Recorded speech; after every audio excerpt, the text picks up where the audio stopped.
திருப்படல்கள் 46 1-11 முடிய.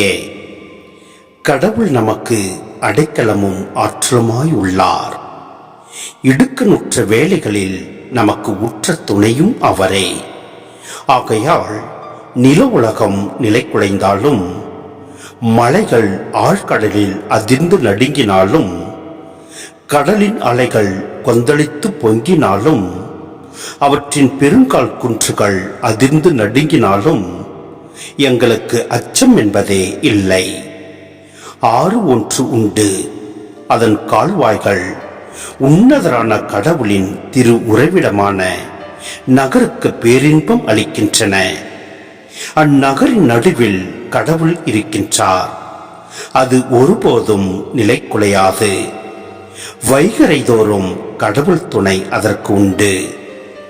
வேற்றினத்தார் கலக்கமுற்றனர், அரசுகள் ஆட்டம் கண்டன. கடவுளின் குரல் முழங்கிற்று, பூவுலகம் கரைந்தது.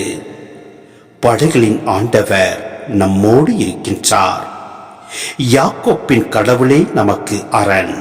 வாரீர், ஆண்டவரின் செயல்களை காணீர்.